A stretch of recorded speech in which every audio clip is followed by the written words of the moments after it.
हैं। अब ये नंबर्स हो गए, जैसे मान लीजिए 10/3 हो गया या मान लीजिए 16/5 हो गया। तो ये जो नंबर्स हैं, नंबर्स का डिवीज़न हम बचपन से करते आ रहे हैं। अभी क्या है कि नंबर नहीं दे रखा होगा, नंबर नहीं दे रखा होगा, अल्फ़ाबेट्स दे रखे होंगे। तो अल्फ़ाबेट्स किस तरीके से डिवाइड करने हैं, इसको यूज़ करके, यूक्लिड्स डिवीज़न लेमा को यूज़ करके वो हमको देखना है यहाँ पर।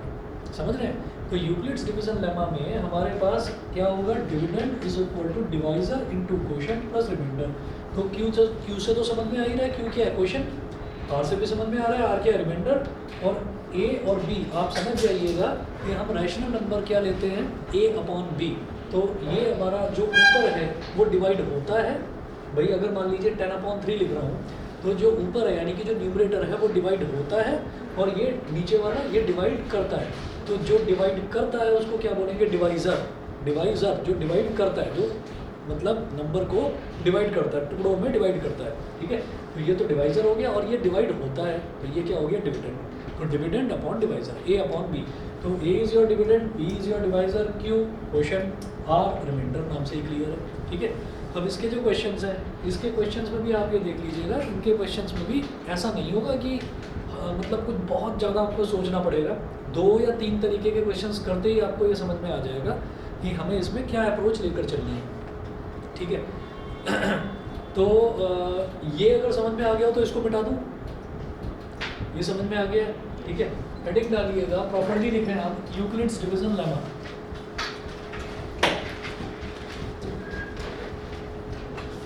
Euclid's division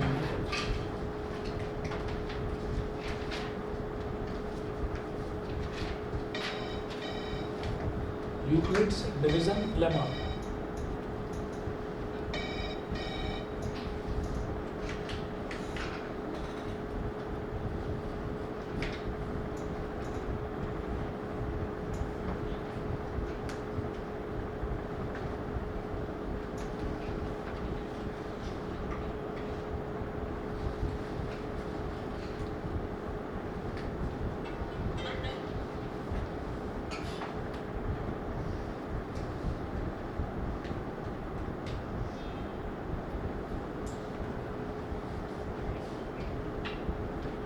Euclid's division lemma में लिखेंगे। इसमें ना अगर आर डी शर्मा किसी भी बच्चे के पास है, तो आर डी शर्मा का ये जो है सबसे पहला टॉपिक है, यूक्लिड्स डिवीजन लेमा। और कई स्कूल्स में ऐसा होगा कि शायद ये करवाया भी नहीं होगा, वो एक्चुअली वेट कर रहे हैं। अभी तक ज़्यादातर जो हैं स्कूल्स वेट कर रहे हैं कि हमारा जो कोविड में जो सिलेबस चला था लास्ट ईयर 10th में, वही वाला सिलेबस चलेगा या सिलेबस में कुछ मॉडिफिकेशन होगा। लेकिन कुछ स्कूल्स में ये करवा दिया है, इस वजह से मैं करवा रहा हूँ यूक्लिड्स डिवीजन लेमा। तो आपके स्कूल में करवाएं या ना करवाएं, कर लीजिए, कोई ज़्यादा मुश्किल नहीं है। ठीक है, इसमें भी करने का एक सेट प्रोसीजर है कि हमको किस तरीके से करना है। यूक्लिड्स डिवीजन लेमा में आप नोट करें, late a and b be two positive integers. Let a and b be two positive integers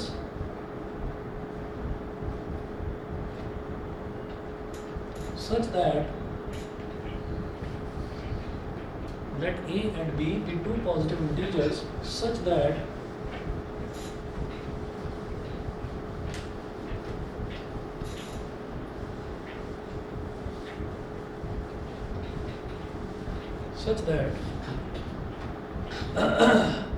b divides such that b divides a. b divides a.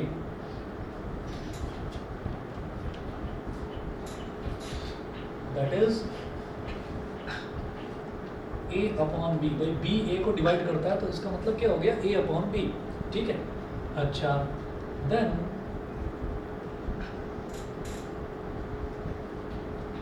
there exists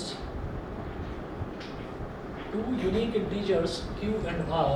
There exists two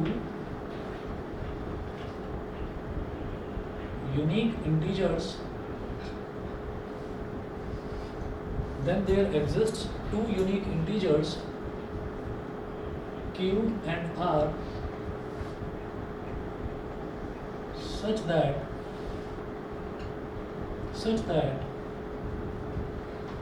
a is equal to bq plus r, such that a is equal to bq plus r, where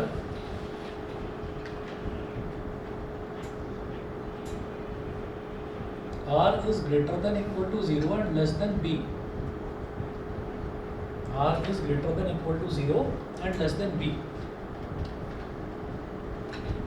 तो यहाँ पर आप ऐसे ही देख लीजिए, अगर मान लीजिए मैंने जो एग्जांपल लिया था 10/3 का, हमने एग्जांपल लिया था 10/3 का, तो if 10 is getting divided by 3, तो 3 3 9 हो गया, तो ये रिमाइंडर क्या आ गया, 1 आ गया, ठीक है।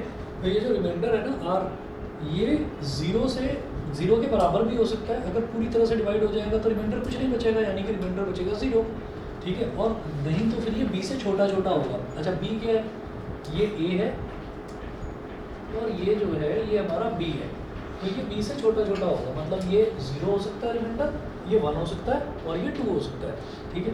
एग्जाम्पल के तौर पर यहाँ लिख लीजिए, for example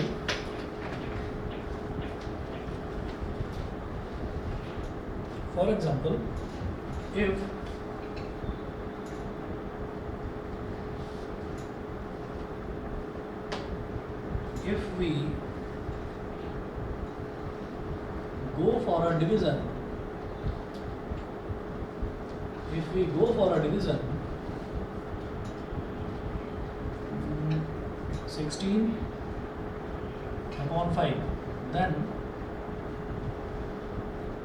a is equal to 16, b is equal to 5. It implies that r is greater than equal to 0 and less than 5.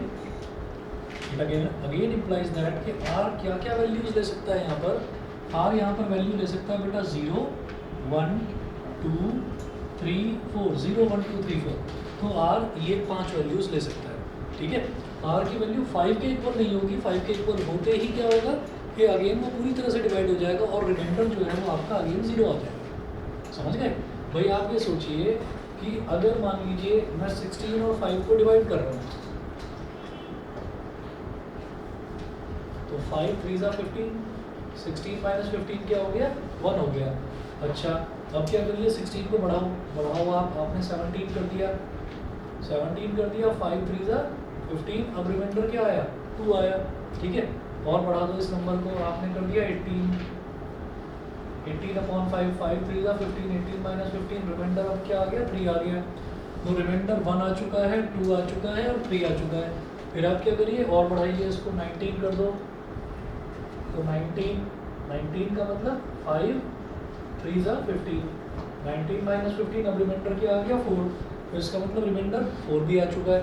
उसके बाद आप ये देखिएगा, अब मैंने इसको कर दिया 20, ये 20 करते ही क्या होगा, 5 4 20 और रिमाइंडर आपका हो जाएगा फिर 0, ठीक है। तो आप ये देखिए कि आपने एक एक करके नंबर बढ़ाया, पहले रिमाइंडर 1 था, फिर 2 था, फिर 3 था, फिर 4 था, 4 के बाद वो 5 पर नहीं जाएगा, 4 के बाद वो वापस 0 पर आ जाएगा। तो रिमाइंडर आपका हमेशा ये ध्यान रहे कि डिवाइज़र से एक नंबर कम होता है, जो रिमाइंडर है वो डिवाइज़र से एक नंबर कम होता है, ठीक है।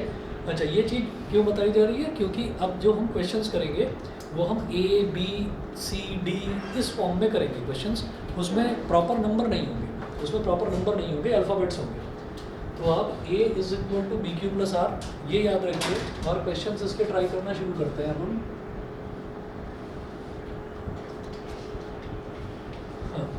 RD में जो पहला एग्जाम्पल दे रखा है वो देखते हैं जरा।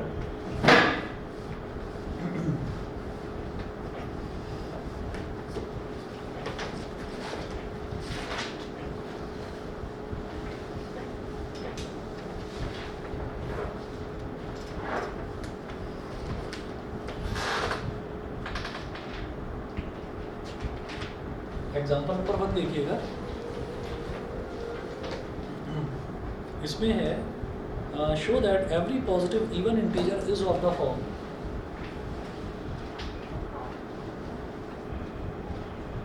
Show that every positive even integer, every positive even integer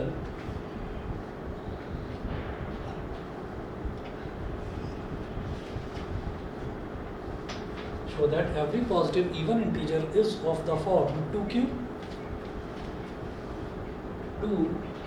comma, and that every positive odd integer, and that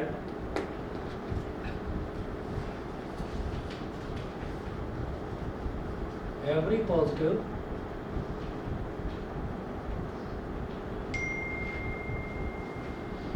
odd integer is of the form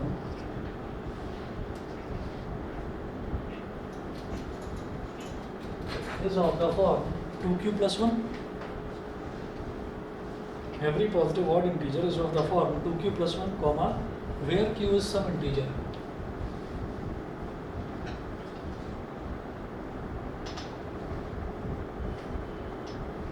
Where q is some integer.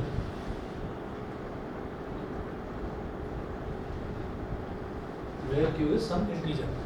ठीक है, तो अब आप ये देखिएगा कि इस तरीके के जो क्वेश्चंस आते हैं, उन्होंने बोला show that every positive even integer, कि जो भी इवन इंटीजर है तो वो 2q की फॉर्म का होगा, 2q की फॉर्म का होगा, और जो भी ऑड इंटीजर है वो 2q प्लस 1 की फॉर्म का होगा।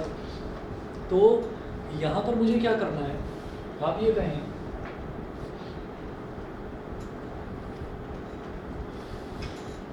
देखिएगा, as per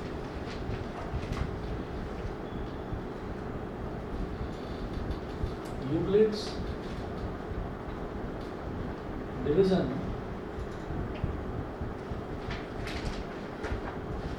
as per Euclid's division lemma, A is equal to BQ plus R. Here let B is equal to 2. आपको क्या करना है, B को ना 2 मान लेना है। ऐसा क्यों करना है मुझे, क्योंकि आप ये देखिए कि मुझे क्या प्रूव करना है, मुझे 2q प्रूव करना है और 2q प्लस 1 प्रूव करना है। तो मुझे ये दिखाई दे रहा है q के साथ क्या नंबर मल्टीप्लाई हो रहा है 2, तो इसका मतलब मुझे b को 2 ही मानना पड़ेगा। तो मैं b को 2 मान लेता हूँ यहाँ पर, ठीक है। और दूसरी चीज़, जब मैंने b को 2 मान लिया, it implies that r is greater than equal to 0 and less than b, ये होता है। It implies that r is greater than equal to 0 and less than 2. r जो है वो 0 से बड़ा होगा और 2 से छोटा होगा। इसका मतलब क्या है कि r is equal to 0, 1। r की वैल्यू 0 या 1 हो सकती है, इसके अलावा तो कुछ नहीं हो सकती। ये समझ गए, ठीक है भाई। ऑनलाइन वाले बच्चे बताएं, यहाँ तक समझ में आ गया? मुझे आपसे हाँ जी बताइए। यहाँ पर हमें 2q या 2q प्लस 1 की फॉर्म में होगा, ये हमें शो करना है। तो हमें यूक्लिड डिवीजन लेमा में q की जगह कोई और वेरिएबल लेना चाहिए ना? ठीक है, हमें q की जगह तो कोई भी वेरिएबल ले लेना चाहिए। जो q है, q की जगह तो हम कोई भी वेरिएबल ले सकते हैं, लेकिन b जो है ना, स्मॉल b क्या है, स्मॉल b है डिवाइज़र, स्मॉल b डिवाइज़र है। अब सवाल ये उठता है कि ये पूछ रहे हैं इवन इंटीजर और ऑड इंटीजर। तो आप ऐसे ही सोचिए, अब तक जो आपने इवन इंटीजर की या ऑड इंटीजर की जो डेफिनेशन पढ़ी है, वो डेफिनेशन क्या कहती है? हम ये कहते हैं कि अगर कोई भी नंबर 2 से डिवाइड हो जाता है तो उसको मैं बोल देता हूँ कि वो इवन इंटीजर है। अगर कोई भी नंबर 2 से डिवाइड हो जाता है तो वो इवन इंटीजर है। अगर कोई भी नंबर 2 से डिवाइड नहीं होता तो फिर वो ऑड इंटीजर होता है। सीधी बात ये है, ठीक है। अच्छा, अगर दुनिया का कोई भी नंबर है, कोई भी नंबर आप उठाइए, x y z जो आपका मन करे, आप वो एज्यूम करो और उसको आप 2 से डिवाइड करने की कोशिश करो। मैंने ऐसे ही सोचा कि चलो 34, ऐसे ही 34, तो मैं 34 को 2 से डिवाइड करने की कोशिश करता हूँ। तो मैंने कहा 2 1 जा 2 और 3 माइनस 2 हो गया 1, 1 4 14 और 2 7 जा 14। तो ये पूरी तरह से डिवाइड हो गया, यानी कि यहाँ पर 2 से ये पूरी तरह से डिवाइड हो गया। तो बेटा रिमाइंडर क्या बचा? 0। अब मैंने कहा कि नहीं, अब मैं कोई और सोचता हूँ। तो मैंने सोच लिया ऐसे ही 101 और 101 को मैंने 2 से डिवाइड कर दिया। तो 250 100 होता है और रिमाइंडर बचा 1। तो बेटा मैं यहाँ पर ये देख रहा हूँ कि इस वाले केस में जो Q है, क्यू की वैल्यू आ गई 17, इस वाले केस में क्यू की वैल्यू क्या आ गई 50 आ गई। तो आप बिल्कुल सही कह रहे हो कि जो क्यू है, क्यू को तो मैं कुछ भी ले सकता हूँ, क्यू को तो कुछ भी लिया जा सकता है, तो इस वजह से क्यू की कोई फिक्स वैल्यू नहीं होगी, क्यू की वैल्यू इनफाइनाइट हो सकती है। कोई बच्चा क्यू की वैल्यू 10 ले ले, कोई 15 ले ले, उससे कोई फ़र्क नहीं पड़ता, आप क्यू की कितनी भी वैल्यूज़ ले सकते हैं। लेकिन जो बी है, बी की एक ही फिक्स वैल्यू हमको रखनी पड़ेगी, क्योंकि मैं इवन इंटीजर और ऑड इंटीजर की बात कर रहा हूँ। तो इवन कोई भी इंटीजर, कोई भी नंबर इवन है या ऑड है, उसको चेक करने के लिए एक ही फिक्स वैल्यू होती है 2, कि अगर वो 2 से डिवाइड होता है तो हम ये कहेंगे कि भाई वो आपका इवन इंटीजर है। अगर वो 2 से डिवाइड होने के बाद रिमाइंडर 1 छोड़ता है, जैसा कि यहाँ पर रिमाइंडर 1 आ रहा है, आप कोई भी ऑड इंटीजर उठा लीजिए, अगर उसको 2 से डिवाइड करेंगे तो वो 1 रिमाइंडर छोड़ेगा, ठीक है, 1 रिमाइंडर बचेगा। तो उसी चीज़ को मुझे यूक्लिड्स डिवीजन लेमा से प्रूव करके दिखाना है। समझ गए? समझ गए कि b की वैल्यू 2 ही क्यों ली है, ये समझ में आ गया?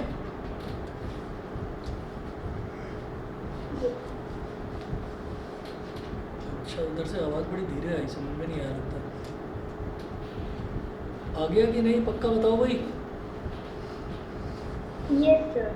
अच्छा, अब मुझे क्या करना है इसमें कि मैं जान गया हूँ कि कोई भी नंबर, अच्छा ऐसा होता है ना, मन में ये आता है कि नहीं, जो 4 से डिवाइड होता है वो भी तो इंटीजर है, जो 6 से डिवाइड होता है वो भी तो इवन है, जो 8 से डिवाइड हो रहा है वो भी तो इवन है। तो ये जितने भी नंबर है ना, 2, 4, 6, 8, 10, 12, ये सारे के सारे, इनका जो बेसिक प्राइम फैक्टर है वो 2 ही है। इनका जो बेसिक प्राइम फैक्टर है वो 2 है। तो इसका मतलब अगर दुनिया का कोई भी नंबर वो 2, 6, 8, 4, 12, 14, 18, 20 इन सब से डिवाइड होता है, तो हम ये कहेंगे भाई वो 2 से तो डिवाइड होगा ही होगा, ठीक है। तो इवननेस चेक करने की या ऑडनेस चेक करने का एक ही तरीका होता है, 2 से डिवाइड करना। डिवाइड करने का मतलब क्या है कि आपको डिवाइजर मानना ही पड़ेगा 2, ठीक है। तो इसलिए हमने यहाँ पर b को 2 मान लिया है। फिर मैं ये कहता हूँ case first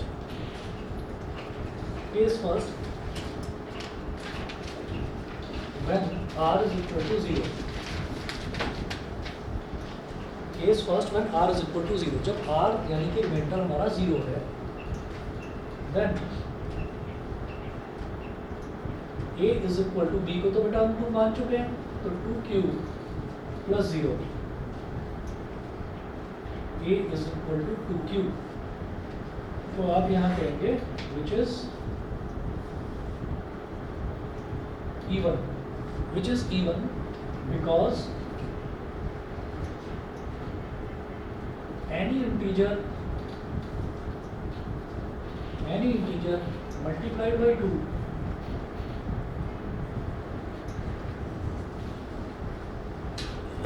any integer multiplied by 2 is even, ठीक है। मेरे को पहली चीज़ तो ये प्रूव करनी थी कि show that every positive integer, कोई भी पॉजिटिव इंटीजर जो है वो 2q की फॉर्म का ही होगा, इवन। अगर वो इवन है, every positive even integer is of the form 2q। तो दुनिया का कोई भी नंबर उठा हुआ, इंटीजर उठाना है, पॉइंट वाले नंबर नहीं। आप कभी कह रहे हो कि नहीं मैं तो 3.5 को 2 से मल्टीप्लाई करूँगा, 7 आ गया, और 7 आ गया तो 7 तो ऑड है, तो 3.5 इंटीजर नहीं है, 3.5 क्या हो गया, डेसिमल नंबर हो गया, समझ गए। तो आपको कोई भी इंटीजर उठाना है, 1, 2, 3, 4, 5, 6, 7, 8 कुछ भी उठाइए, उसको 2 से मल्टीप्लाई कर दो तो वो आपका इवन आएगा, हमेशा इवन आएगा। तो वही लिखा है, हाँ, 0 जो है, 0 को अगर 2 से मल्टीप्लाई करा तो 0 आ गया, ठीक है। और 0 हमारा पहला इवन इंटीजर होता है, ठीक है। इस पर बहुत सारा कन्फ्यूज़न हो सकता है, क्योंकि ये लगभग 2015 या 2016 की बात है। उससे पहले तक 0 को ये बोला जाता था कि ये एक मल्टीप्लिकेटिव आइडेंटिटी है, कि और 1 भी एक मल्टीप्लिकेटिव आइडेंटिटी है। मल्टीप्लिकेटिव आइडेंटिटी का मतलब क्या है कि 1 को किसी भी नंबर में मल्टीप्लाई करते हैं तो वो नंबर वैसा का वैसा ही रहता है। ये तो हो गया 1 की प्रॉपर्टी। 0 की प्रॉपर्टी ये है कि उसको दुनिया के किसी भी नंबर में मल्टीप्लाई करते हैं तो वो उसको 0 बना देता है। तो 0 और 1 एक मल्टीप्लिकेटिव आइडेंटिटी है, लेकिन 2015 में या 16 में, मुझे एग्जैक्टली ईयर ध्यान नहीं आ रहा है, ज़्यादा पुरानी बात नहीं है, 15 या 16 में ये प्रूव करा जा चुका है कि 0 जो है वो पहला पॉजिटिव इवन इंटीजर है, ठीक है। तो हम जब बच्चे थे, आपकी एज के थे, ग्रेजुएशन में थे, पोस्ट ग्रेजुएशन में थे, तो तब हमने भी यही पढ़ा है कि पहला इवन इंटीजर 2 होता है, ठीक है। लेकिन अब क्या है कि पहला इवन इंटीजर 0 होता है, ठीक है। तो याद रखिएगा, कोई भी आपसे अगर पूछे तो बेधड़क बोल देना कि पहला इंटीजर जो इवन इंटीजर है वो 0 है, ठीक है। गूगल भी करके देख सकते हो इसे। चलिए जी, ये मिटा रहा हूँ। इसके बाद हमारा पहला केस तो ये हो गया when r is equal to 0, ठीक। और दूसरा केस क्या होगा, when r is equal to 1, क्योंकि r तो 2 ही वैल्यू ले सकता है। सर आप 8 से 9 का बैच कब शुरू करोगे? कौन सा? 8 से 9 का बैच कब शुरू 8 से 9 का बैच में 11 तारीख को, मैंने बताया तो था पिछली बार भी, पहले भी बताया था मैंने, 10 तारीख बोला था, और वो 10 का मैंने ध्यान ही नहीं दिया कि 10 तारीख को संडे है, तो मैं 11 अप्रैल से शुरू करूँगा। सर आज मैं 3:25 से बस आई तो यहाँ से पढ़ के आया। अच्छा आप, अच्छा रेयान में हो, अच्छा, चलो ठीक है। कभी भी अगर ऐसा हुआ करे, आज भी ना प्रेसिडियम के 2-3 बच्चे आ नहीं पाए इसी वजह से कि उनकी बस नहीं आई है अभी तक। तो कोई नहीं, जब मैं 8 से 9 करूँगा तो उसमें आ सकते हो, कोई प्रॉब्लम नहीं। तो अगला केस देखिएगा, case second.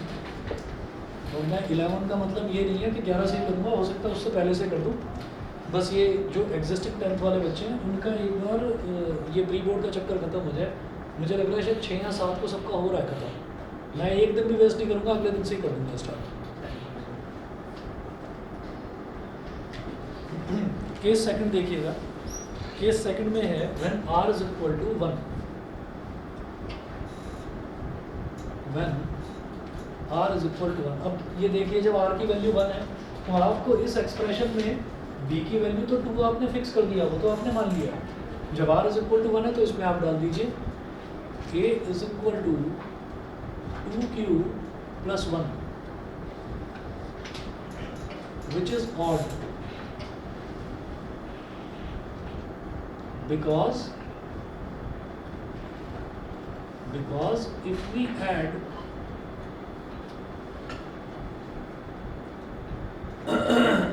if we add 1 to an even number, it gives us an odd number. It gives us an odd number. ये भी रूल है। 30 क्या है, इवन नंबर, 1 ऐड कर दो, 31 बन गया। 31 क्या है, ऑड है। 28 1 ऐड कर दो, 29 बन गया, तो क्या हो गया, ऑड हो गया। तो किसी भी इवन नंबर में बस 1 ऐड करो तो वो क्या बन जाएगा, ऑड बन जाएगा। तो वही चीज़ हमने यहाँ पर लिख कर बता दी। बताइए बेटा, ऑनलाइन वाले बच्चे बताएं। Yes sir. समझ गए? आर्या, पार्थ, राजसी, सिमर, विधि, विहान, बताइए। Yes sir. सभी को क्लियर है? ठीक है, चलिए जी आगे चलता हूँ फिर मैं। अगला एग्जांपल देखेंगे, एग्जांपल नंबर 2। सर क्वेश्चन है सर थ्योरम में a equal to b Q plus r, अगर उसमें चेंज कर दे, कैपिटल A कर दे ऐसे, तो सर ठीक है। हाँ कोई प्रॉब्लम नहीं है, कोई दिक्कत नहीं है। कई बार पता है क्या होता है क्वेश्चन में, कई बार क्या होता है, जैसे यहाँ पर एग्जांपल में 2q दे रखा है और 2q प्लस 1 दे रखा है।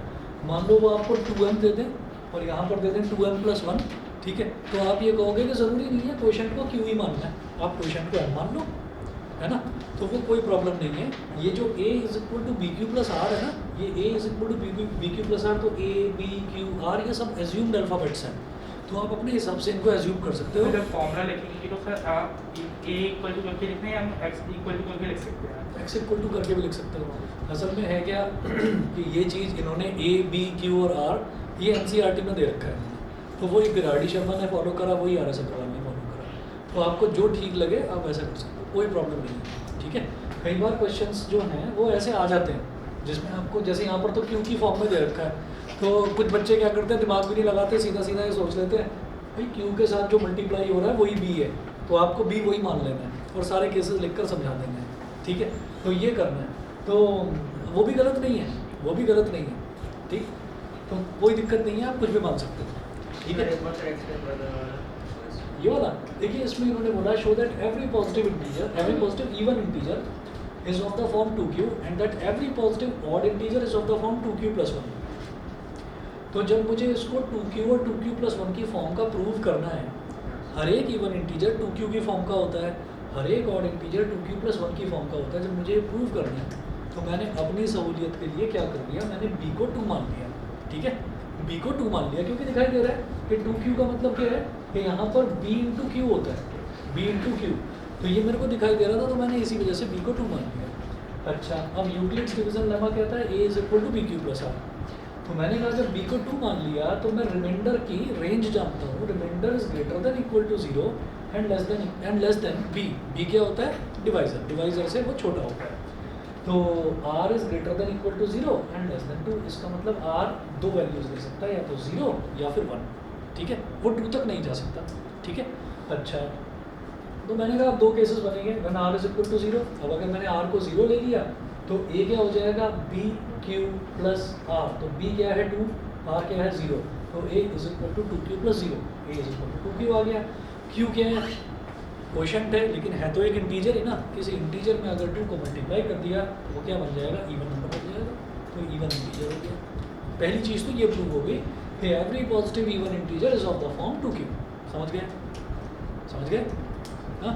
और उसके बाद दूसरा देखिए, दूसरा केस क्या है? When r is equal to 1, r 1 के बराबर है, तो a is equal to 2q plus 1 which is odd. इसको मैं ऑड क्यों बोल रहा हूँ? क्योंकि किसी भी नंबर में अगर 2 मल्टीप्लाई कर देंगे तो वो क्या बन जाएगा? इवन। तो 2q को तो मैं इवन प्रूव कर चुका हूँ, इवन में 1 ऐड कर दिया, ऑड हो जाएगा। किसी भी इवन नंबर में 1 ऐड कर दीजिए, वो आपका ऑड बन जाएगा। समझ गए? क्लियर है?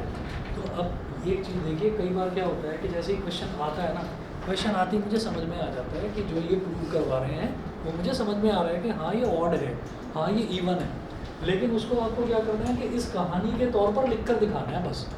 आप ये समझ लीजिए कि क्वेश्चन आपको समझ में आ जाएगा। आप यहाँ पर साफ समझ रहे हैं कि भाई 2q है, q क्या है? पहले ही लिखवाया है कि q 2 यूनिक इंटीजर्स, q और r 2 यूनिक इंटीजर्स हैं। तो इसका मतलब क्या है? दोनों इंटीजर हैं, इंटीजर में किसी भी इंटीजर में 2 मल्टीप्लाई करो वो इवन ही आना है, ठीक है। तो ये 2q तो इवन होगा ही होगा, उसमें 1 ऐड कर दिया भाई, वो ऑड बनेगा ही बनेगा, ठीक है। तो आपको क्या करना है, ये चीज़ आपको समझ में आ गई, लेकिन उसको आपको दिखाना है कि नहीं नहीं ये हमने यूक्लिड्स डिवीजन लेमा से प्रूव करा है, ठीक है। तो बस ये करना है और कुछ नहीं, ठीक। चलिए एग्जाम्पल नंबर 2 देखिए। एग्जाम्पल 2 में देखिए, show that any positive integer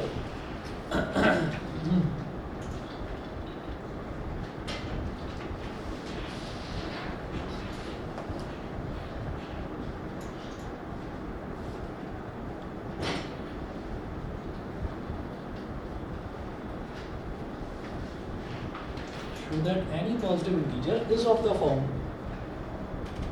3q or 3q plus 1 or 3q plus 2 is of the form 3q or 3q plus 1 or 3q plus 2 for some integer q, for some integer q।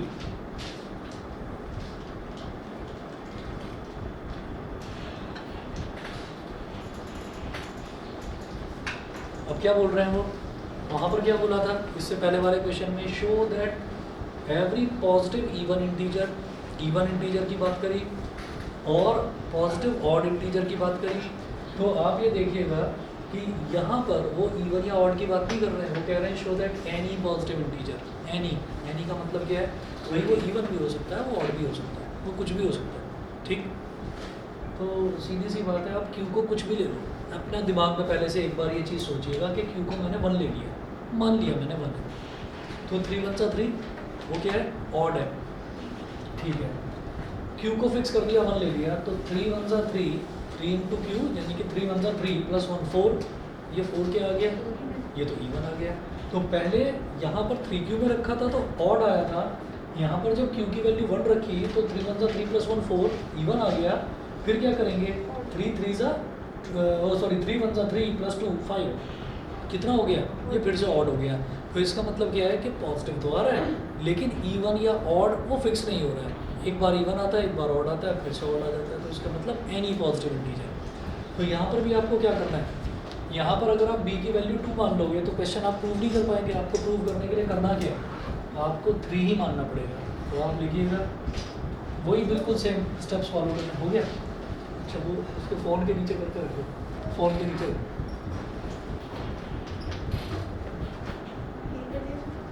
हाँ हाँ, बोले आप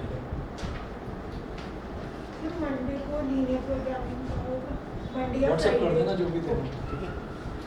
चलिए note करिएगा, as per Euclid's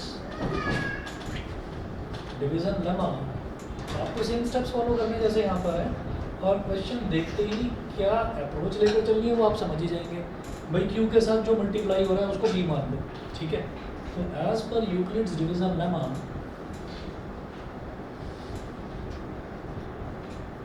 A is equal to BQ plus R. Here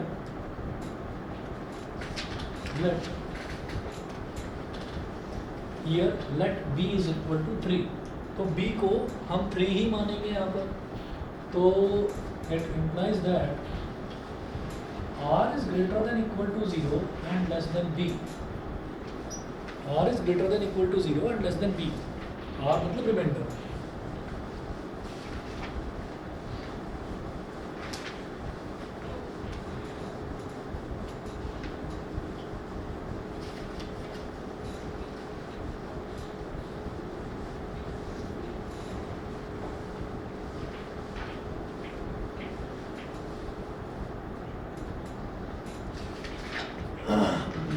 It implies that R is greater than equal to 0 and less than, बेटा B क्या माना था यहाँ पर 3, ठीक है।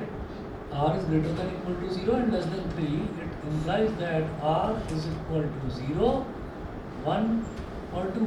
3 केसेस लेंगे और ये प्रूव होता चला जाएगा। Case first,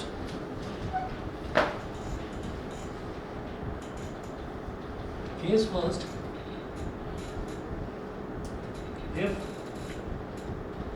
R is equal to 0, तो A is equal to BQ plus R। तो A is equal to B को हमने फिक्स कर रखा है 3Q plus 0, तो A is equal to 3Q।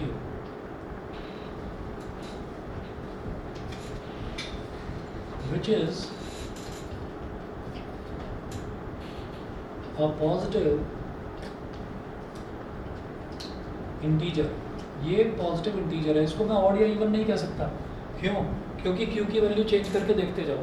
Q की वैल्यू अगर 1 ले ली तो बेटा 3 1 = 3, क्यू की वैल्यू 2 ले ली तो 3 2 = 6, तो क्यू की वैल्यू 1 लूँगा तो 3 आएगा, यानी कि ऑड आएगा। 3 2 = 6, 3 3 = 9, फिर से ऑड, 3 4 = 12, फिर से इवन, 3 5 = 15, फिर से ऑड। तो 3 के जो मल्टीपल्स हैं वो alternatively odd even odd even odd even आते हैं। 3 का टेबल सोचिए।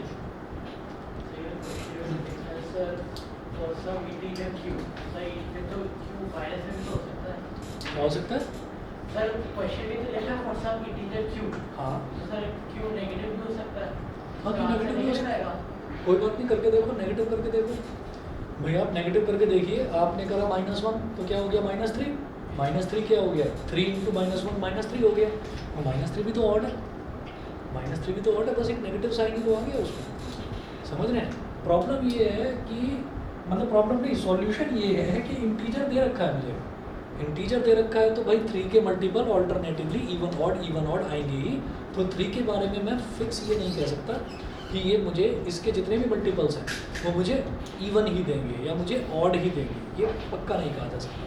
ठीक है, तो वो कुछ भी हो सकता है, वो समझ गए। जैसे 2 था तो अगर 2Q है तो Q की आप कुछ भी वैल्यू डालो, 1 2 3 4 5 6 Q की कुछ भी वैल्यू आप लीजिए, तो वो 2Q आपको क्या देगा, हमेशा इवन रिजल्ट ही देगा, ऑड नहीं देगा। समझ रहे हैं? तो इस वजह से यहाँ पर उन्होंने इवन प्रूव करने के लिए बोला था, और यहाँ पर बोल रहे हैं show that any positive integer, any मतलब वो इवन भी हो सकता है ऑड भी हो सकता है। क्लियर है? ठीक है, तो हमने इसीलिए यहाँ पर ये लिखा विच इज़ अ पॉजिटिव इंटीजर, जैसे यहाँ पर लिखा था ना विच इज़ इवन, ठीक, लेकिन यहाँ पर मैं इसको इवन या ऑड नहीं कह सकता, मैं कहूँगा which is a positive integer. इसी तरह से केस सेकंड देखिएगा, केस सेकंड में क्या है बेटा, देखो if r is equal to 1, if r is equal to 1 तो a कितना हो जाएगा, वही bq प्लस r, तो a is equal to 3q plus 1। ठीक है, तो इस पर भी आप क्या लिखेंगे, which is a positive integer.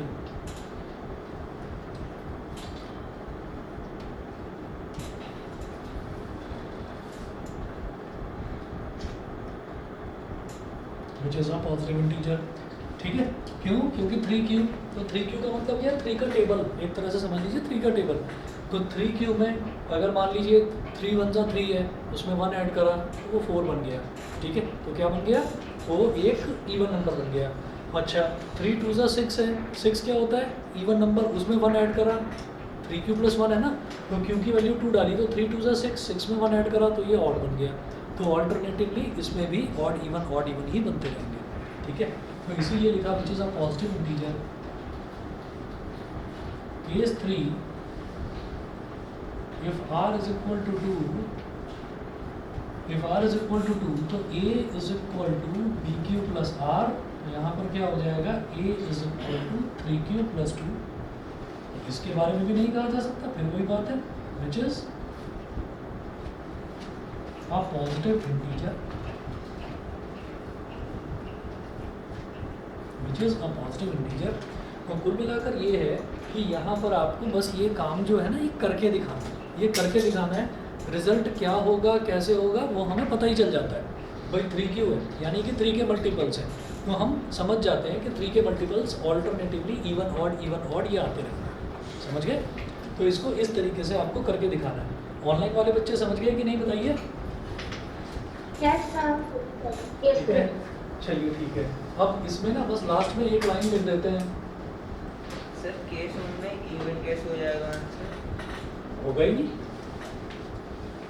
इसका बोल रहे थे केस 1 में तो इवन कहाँ लिखा हमने? पॉजिटिव लिखा तो बीच में पॉजिटिव, मतलब तीनों ही केसेस में पॉजिटिव लिखेगा, एक बार इवन एक बार odd.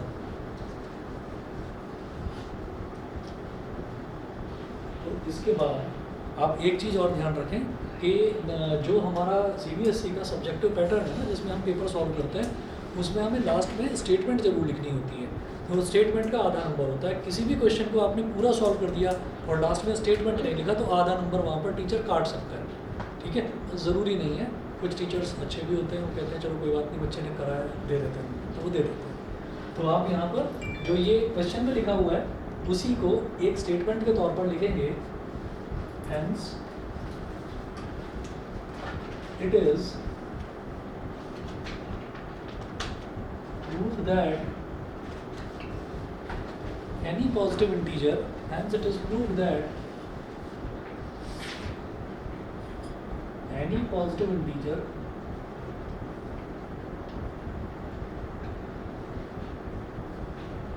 is of the form 3q or 3q plus 1 or 3q और 3q plus 1 और 3q plus 2 कि एनी पॉजिटिव इंटीजर वो इस फॉर्म का होगा, ठीक। अगला एग्जांपल देखिएगा। तो हमने सर इसमें b इक्वल टू 3 क्यों माना है? इसमें 3 नंबर है, 3q 3q plus 1 3q plus 2। हर एक में आप देखिए ना यहाँ पर क्या है, ये b है तो इसमें भी b इसमें भी b, मतलब मेरे को ये समझ में आ रहा है कि q के साथ जो मल्टीप्लाई हो रहा है वो 3 है। देखो ऐसा हो सकता है कि हम ना इसको 6 मान सकते हैं, 4 5 6 कुछ भी आप मान सकते हो, लेकिन वो मानने से जो ये प्रूव करवाना चाह रहे हैं वो चीज़ प्रूव नहीं हो पाएगी। अगर सर क्वेश्चन आ गया 6q और 6q plus 1 6q plus 2, तो उसमें क्या मानेंगे? 3 मानेंगे। सुनिए, अगर आ गया 6q plus 1 और 6q plus 2, अगर ये आ गया तो 6 मानना पड़ेगा, तो 6 मानना पड़ेगा। मतलब इसको तो आप थंब रूल बना लीजिए कि जो भी अल्फ़ाबेट आपको दे रखा हो उसके साथ जो ये आप कह रहे थे कि भाई ज़रूरी है इसको क्यों माने हम, ए कैपिटल बी ऐसे भी तो मान सकते हैं। तो अगर मान लीजिए कोई भी अल्फ़ाबेट दे रखा है, जैसे यहाँ पर क्यू दे रखा है, क्यू के साथ जो टर्म मल्टीप्लाई हो रही हो, ज़्यादा बेटर यही है कि आप उसको वही मान लो, ठीक है। 6 मानने से भी वो 3q की फॉर्म का प्रूव करा जा सकता है, ठीक। आगे कुछ मतलब आगे एडवांस क्वेश्चन अभी कुछ ऐसे आएंगे उसमें लगेगा आपको कि हाँ ये भी मानकर किया जा सकता था, लेकिन बिल्कुल बेसिक अगर देखा जाए तो आप उसको 3 मानिए, क्वेश्चन आपके लिए आसान रहेगा, फटाफट हो जाएगा, ठीक है ना। चलिए अगला देखते हैं।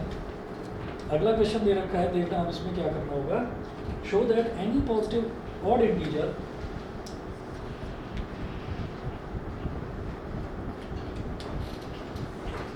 Show that any positive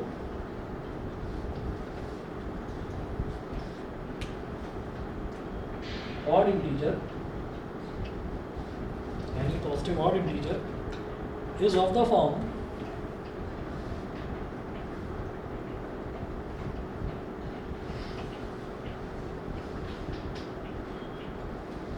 any positive odd integer is of the form 4q plus 1, 4q plus 1 or 4q plus 3, comma, where q is some integer, where q is some integer, where q is some integer। हम क्या बोल रहे हैं? Positive. देखिए positive तो मेरे को यहाँ पर इस चैप्टर में जो करना है ना यूक्लिड्स डिवीजन लेमा में, वो सारे पॉजिटिव इंटीजर के ही क्वेश्चन आते हैं, नेगेटिव का नहीं आता। तो पॉजिटिव पर तो कोई ध्यान देने की जरूरत नहीं है, पॉजिटिव तो हर एक में आएगा। अब बात करते हैं ऑड इंटीजर की। It is of the form 4q plus 1 और 4q plus 3, ठीक है। तो अब मुझे क्या करना है कि आपको यहाँ दिखाई दे रहा है कि q के साथ क्या मल्टीप्लाई हो रहा है, 4 हो रहा है मल्टीप्लाई। तो मैं जानबूझ कर क्या लूँगा, मैं b को पहले से ही 4 मान लूँगा, ठीक है। अच्छा चलिए, हमारे वही स्टेप्स हैं रटे रटाए। सबसे पहले हम लिखेंगे एज पर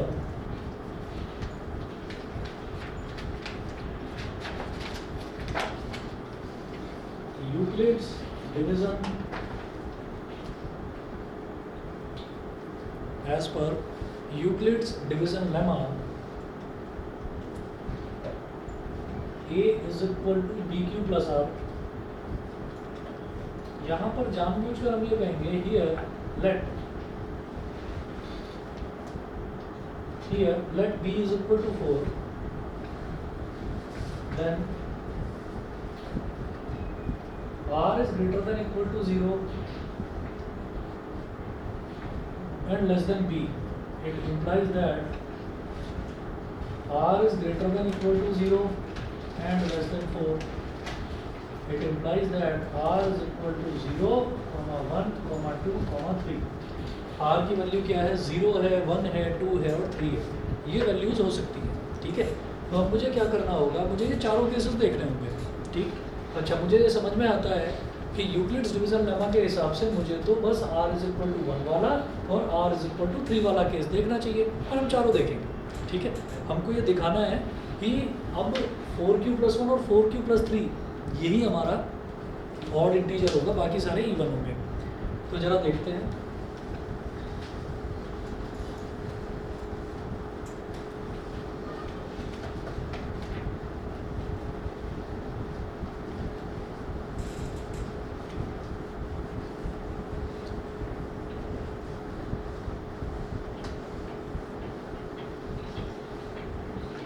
ये वाले जो होते हैं ना यूक्लिड्स डिवीजन लेमा वाले जो क्वेश्चंस होते हैं, इनमें आप ये देख लीजिए कि ज़्यादातर में मतलब ये स्कोरिंग पोर्शन है, इसमें कहीं पर भी कुछ ऐसा नहीं है कि कुछ घुमावदार आ जाएगा, कुछ ऐसा आ जाएगा कि आप कर ही नहीं पाएंगे, कुछ अनोखी चीज़ आ गई, ऐसा नहीं आएगा इसमें।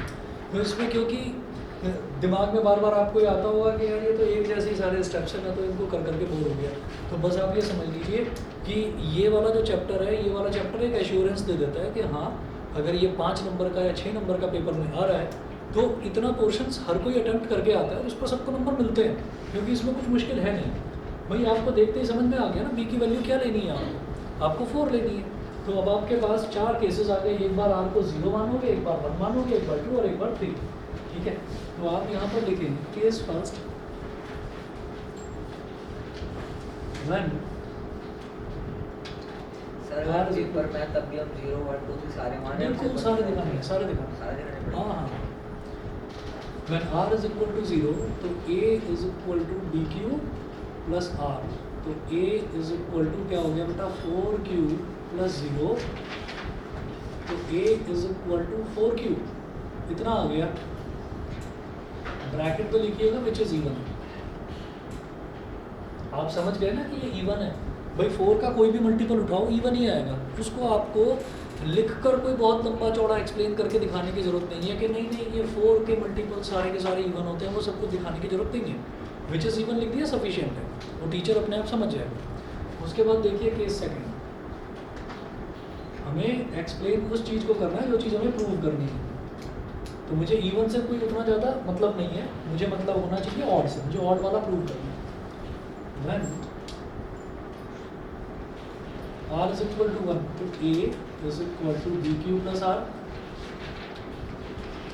तो a is equal to 4q plus 1। यहाँ लिखिएगा विच is odd, which is odd because any even number plus 1 is equal to odd number। ये आपने लिख दिया कि किसी भी इवन नंबर में आप 1 ऐड कर दीजिए तो वो आपका ऑड हो जाएगा। उसके बाद केस नंबर 3 देखिएगा।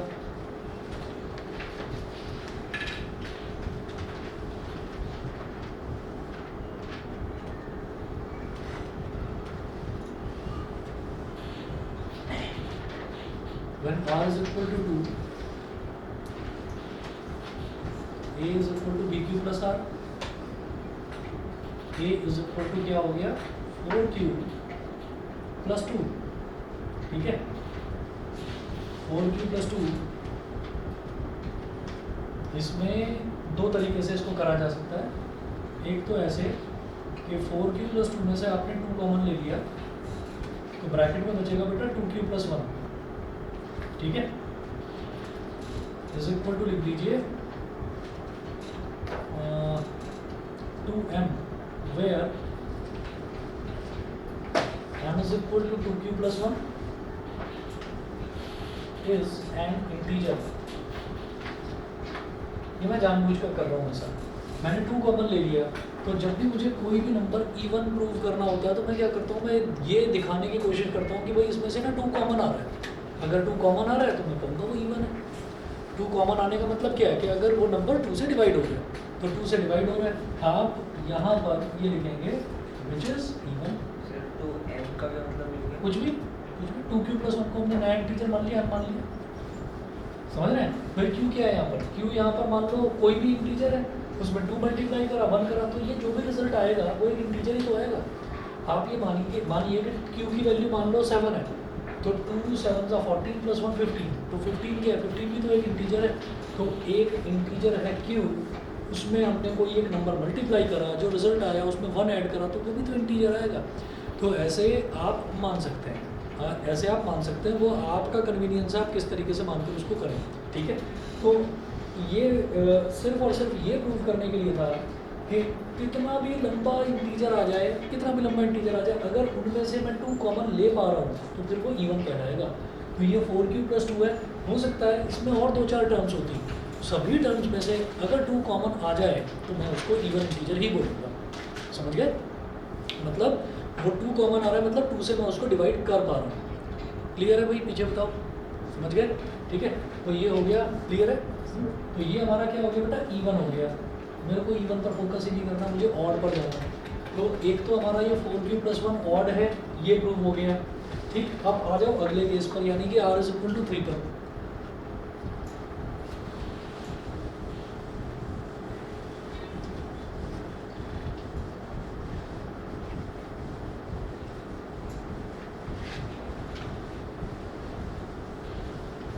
r is equal to 3। इसके बाद आपको एक छोटी सी मेंटल एक्सरसाइज देता हूँ, जरा सोच कर कुछ बताना मुझे, या करके बताना। पहले केस 4 करो। हमने कहा when r is equal to 3 तो a is equal to bq plus r। तो बेटा b क्या है, b को हमने मान लिया था 4, तो a is equal to 4q plus 3 which is odd, which is odd। अब आप सभी बच्चे जो है एक काम करिए, अभी मैं इसका प्रॉपर रीज़न लिख नहीं रहा हूँ, ठीक है। रीज़न अभी मैं लिखूंगा, मैं चाहता हूँ कि रीज़न आप लोग बताएं मुझे।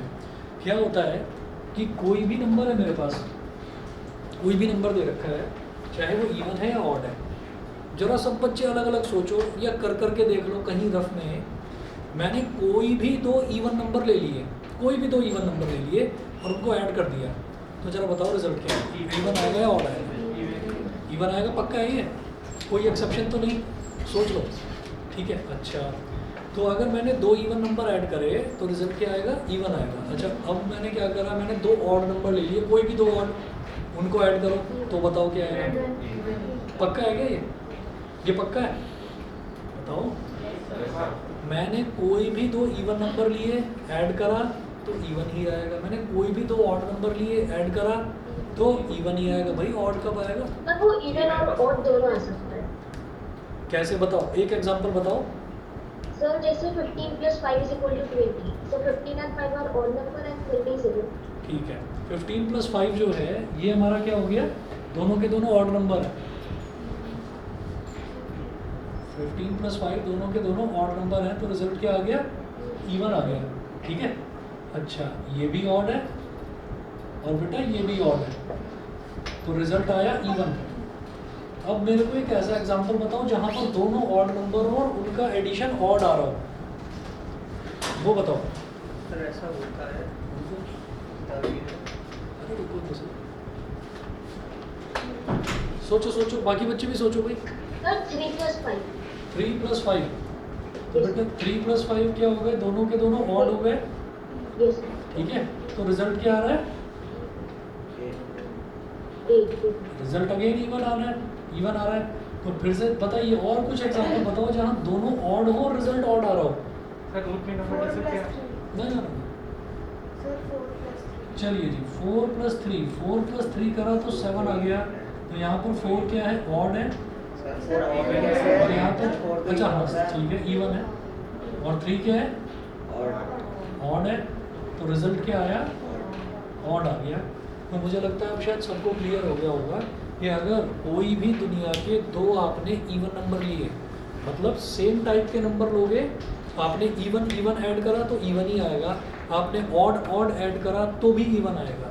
मतलब सेम टाइप के नंबर लेंगे तो इवन ही आएगा, सेम टाइप के नंबर्स का एडिशन क्या देगा, इवन नंबर देगा। डिफरेंट टाइप के लोगे तो ऑड आएगा, समझ गए।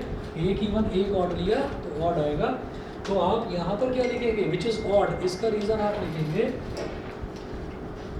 बिकॉज एन, ये 4Q एक इवन नंबर है, an even number plus odd number is equal to odd number always हमेशा ऐसा होगा कि एक इवन नंबर और एक ऑड नंबर को अगर मैंने ऐड कर दिया तो हमेशा ही ऑड आएगा। ठीक है, तो ये 3 फंडे याद रखना, इवन और इवन को ऐड करा तो इवन आएगा, ऑड प्लस ऑड को ऐड करा तो भी इवन आएगा, और इवन प्लस ऑड को ऐड करेंगे तो हमेशा ऑड आएगा। ऑड आएगा ही तब जब दोनों नंबर आपके डिफरेंट कैटेगरीज के हों। ठीक है, इसका कोई होमवर्क नहीं दे रहा हूँ आज भी। इसमें अभी मैंने कितने करे, 3 क्वेश्चंस करें ना, 3 क्वेश्चंस करें और 3-4 टाइप के क्वेश्चन सॉल्व करेंगे अगली से अगली क्लास में।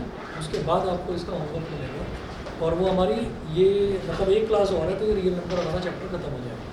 ठीक है, तो मुझे डाउट है सर, लास्ट क्लास में क्वेश्चन दिया था सर 4 - 5√2, उसमें डाउट आया मुझे। 4 - 5√2 ठीक है, नेक्स्ट क्लास में करवा दूँगा, है ना। Okay Thank you, sir. Okay okay okay.